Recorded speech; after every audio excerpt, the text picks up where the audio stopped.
ко салом алейкум ба бародарони ғариб. Ин те ки мара нигаҳ дори Исус та нигаҳ нака ӯ рафиқи бартам хайрат ки бе тамошо кунам. гӯш ку гапа и ба далел ба сурат ба ҷош ба қишлоқ ба ҳамашай. як бародар хай чи хеле ҳамин мам любойтед ки бошед Тоҷикистон бирем ягон рафиқмон бошад хай оилаҳомону чомона ба мошиниам мебарем мисол че мошинирам хай зангиш мезанем меги бё ҷураи ҷабрем хай вақтои дар Тоҷикистон будаам хеб аму я пацане ки бо камтар хештабор шум буда меган 3-4 бор қитиам мебарам меёра соҳиби 4 та фарзанди бародар мебарам меёра майчадои хонаша мехарам меёра вақти сафар ба сӯи Россия мекунам номераам бачара занша мета мега ки занг биза хонада мисол газа пиркунӣ мери чира пиркунӣ мери занг биза биё бара хай занаши касофата занг мизана 3-4 бор мерава меоянд мақсадам хали як чира мегӯм ки ҳами оли бисёри бачаҳои мо ҳама духтарои тавта меган ҳами духтаре ки мисол гузаштаса ту ки гапш надодӣ уна медаҳад чо ти намефурахша ҳеҷ вақт беномус хеле беномуси бад нестанд ҳами хеса бародаро то ҳамун занаке ки ту гап надодӣ ӯ занак просто так тира гап намета туи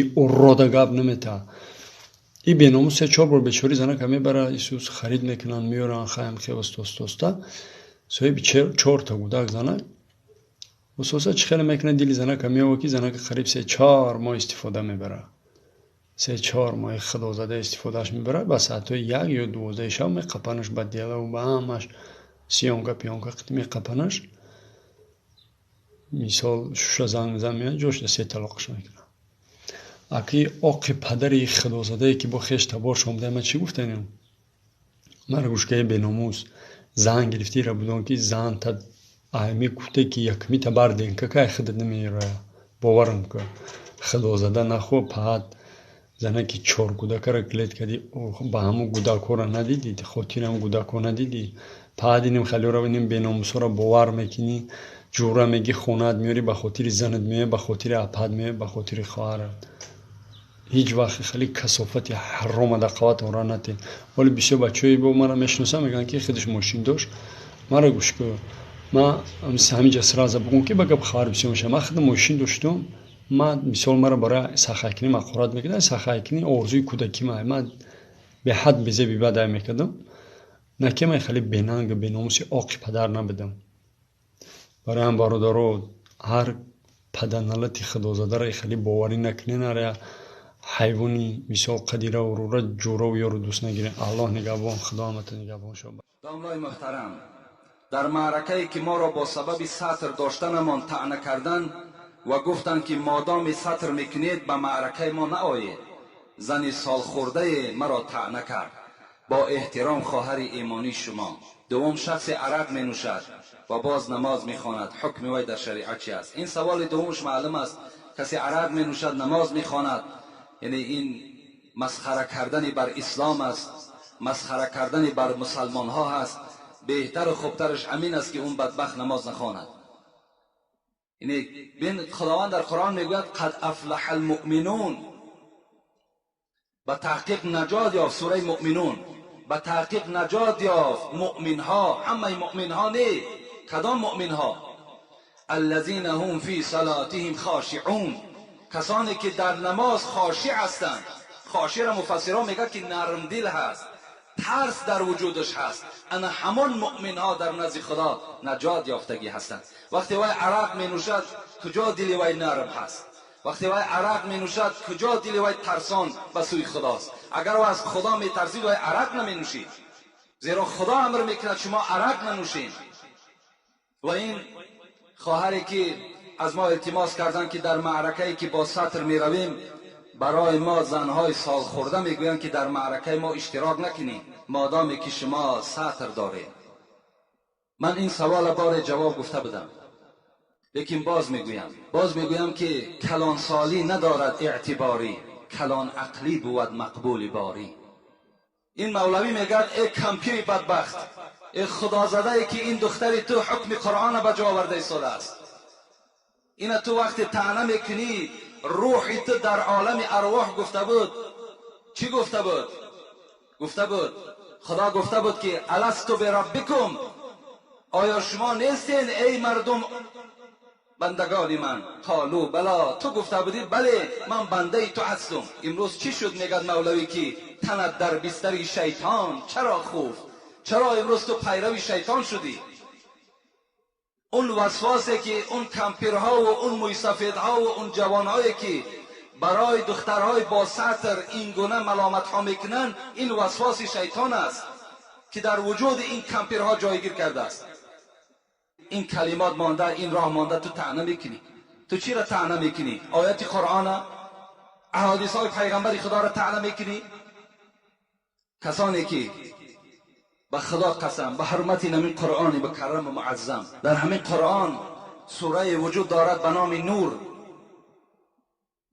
که یک طایفه بنی تمیم میگفتند پیش پیغمبر خدا آمدند، پیش حضرت عایشه آمدند و در بدنشان لباسهای بی سترانه داشتند. عایشه صدیقه مادر مؤمنها زنها را شفاعت میکردگی، نه این کمپیری بدبخته، همان زنهای با ستر. عایشه چی گفتند؟ لم تؤمن امرأة بصورت نور من تلبس هذا.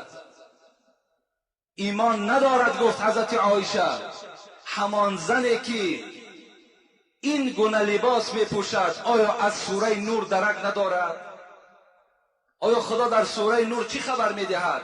میگوید باید که زنها با ستر باشند، زنها باید بالای سر رویمال داشته باشند، پیشهای بری بسته داشته باشند، پارچه های دراز داشته باشند، آستین های دراز داشته باشند. این حکم خداست.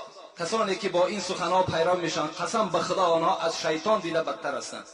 چون این نقل است اندر ساعت نور. لیکن من به این خواهرها چی میگویم؟ میگویم حضرت مولوی بسیار یک تسکین خوب دادن. گفتن محبان خورده صدسنگ ملامت، تو کی میمانی ای سالک سلامت. این دوستان خدا چی جفاها کشیدن. این زنهای راه اسلام در حالت سطر داشتن، در حالت دعوای اسلامی اونها به شهادت رسیدن، چه عذابها کشیدن. تو میگوید وقتی که با سطر میگردی تو به طعنه میمانی؟ نه، به طعنه نمیمانی. تو را اینها سنگ میزنن، تو را اینها ملامت میکنن. به ذکر حق کسی که کرد آهنگ، ز هر سو نوکری شیطان زند سنگ.